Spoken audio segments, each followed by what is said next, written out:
सबसे पहला सवाल, एक तो हुकूमत पे, और आप लोग ज़ाहिर हुकूमत के साथ हैं, पीपल्स पार्टी जमहूरी उसूलों पे खड़ी है, आप लोगों ने शहादतें दी हैं मुल्क में जमहूरियत के लिए, लेकिन इल्ज़ाम लग रहा है पाकिस्तान तहरीक इंसाफ की तरफ से भी और BNP मेंगल के सरबराह सरदार अख्तर खान मेंगल अभी आपसे पहले प्रोग्राम में मौजूद थे, वो अपने इल्ज़ामात पे बरकरार हैं कि हिरासा किया जा रहा है हुकूमत की तरफ से, और वो कह रहे हैं कि जी हुकूमत एजेंसीज का इस्तेमाल कर रही है बंदों को तोड़ने के लिए, बंदों को उठाने के लिए, अगवा करने के लिए, हिरासा करने के लिए।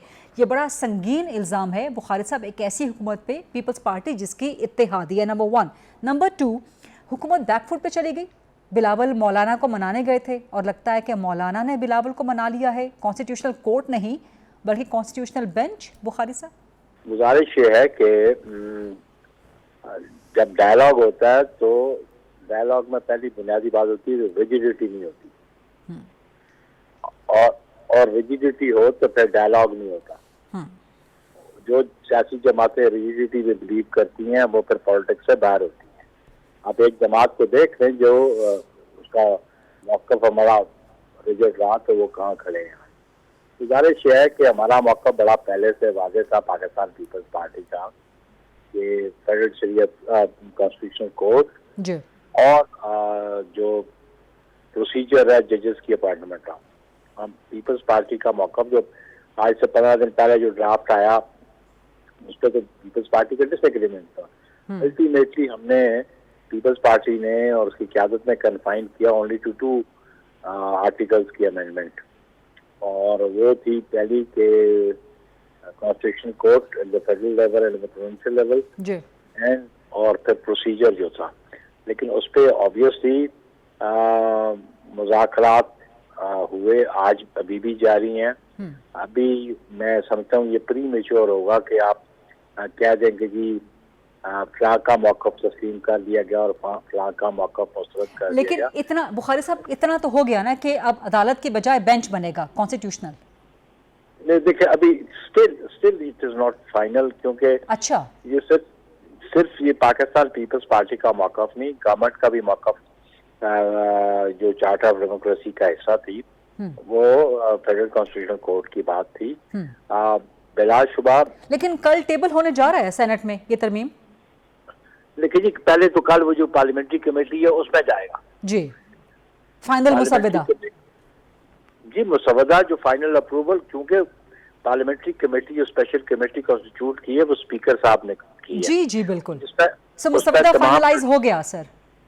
उस पर तमाम पॉलिटिकल पार्टीज वहाँ बैठी हैं, फाइनलाइज वो करेंगी।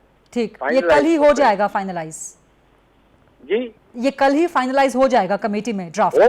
होपफुली। लेकिन है कि इसलिए कि कल चेयरमैन बिलावल शायद इस्लामाबाद में नहीं होंगे जी, वो 18 अक्टूबर का जलसा है हैदराबाद, और वो हैदराबाद में वो उधर होंगे। लेकिन एक बात गरीजा साहबा जरूर ध्यान में रखनी चाहिए कि कॉन्स्टिट्यूशन की जो अमेंडमेंट्स हैं वो इतनी आसान नहीं, इसीलिए इसकी प्रोविजंस ये रखी गई कि 2/3 मेजोरिटी चाहिए जी, ताकि ये जब भी अमेंड करना पड़े तो 2/3 मेजोरिटी मिनिमम जो है वहाँ नहीं। लेकिन तो सारा दिन ये खबर चलती रही कि हुकूमत बैकफुट पे चली गई है, कॉन्स्टिट्यूशनल कोर्ट के बजाय कॉन्स्टिट्यूशनल बेंच पे इत्तेफाक राय हो चुका है। सर ये कॉन्स्टिट्यूशनल बेंच पे हुआ है एग्रीमेंट के नहीं हुआ अभी तक सो फार नहीं। जब तक ये बिल टेबल नहीं होता तब तक कोई बात कंक्लूसिव नहीं है। अच्छा ठीक, गुफ्तगू जारी है। और एक बात आप जरूर ध्यान में रखेंगे, जब 1973 का कॉन्स्टिट्यूशन था उसमें भी कई दफा बॉटल नेक्स आए और उन बॉटल नेक्स को जो जुल्फिकार अली भुट्टो शहीद की जो विजन थी उसके मुताबिक उनको रिमूव किया जाता रहा।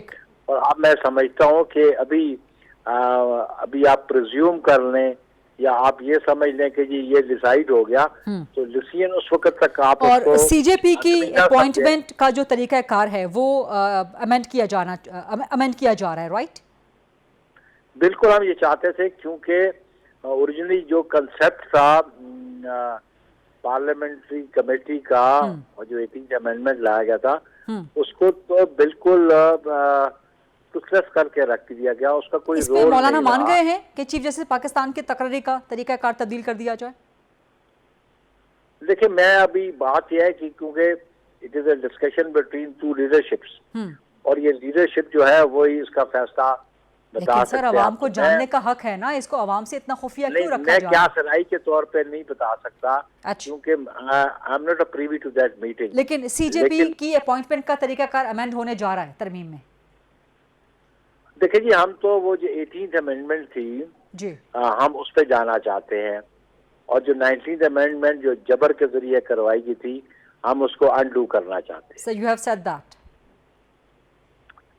हाँ, अब हम उसको अनडू करेंगे। हाँ। लेकिन बाकी इसमें वो जो पार्लियामेंट्री कमेटी है और मौलाना साहब की तजवीज़ थी, हाँ। जुडिशल कमीशन और पार्लियामेंट्री कमेटी जो है हाँ। उसको क्लब कर दिया जाए। हम्म, मौलाना साहब की ये तजवीज़ थी, ठीक। और उस पर अभी डिस्कशन और यानी कि deliberations मंसूर हैं। शाह साहब गालिबन अगले चीफ जस्टिस ना हो सकें, कहा जा नहीं सकता नहीं, है। देखिए जी, जब तक आप आर्टिकल 175 में वो प्रोविजन अमेंड नहीं करते कि जिस पे वो senior most would be the chief justice, जब तक आप वो अमेंड नहीं करते तो आप इस तरह कैसे ये आदमी तो वो अमेंड होने जा रही है बुखारी साहब। तो देखिए जी, उस पे मैं आई कांट कमेंट सो फार, क्योंकि जब तक ये पार्लियामेंट्री कमेटी ठीक, जो स्पेशल पार्लियामेंट्री कमेटी है वो ठीक। डिसीजन नहीं देती तब तक उस समय कमेंट नहीं करना चाहता। ठीक है।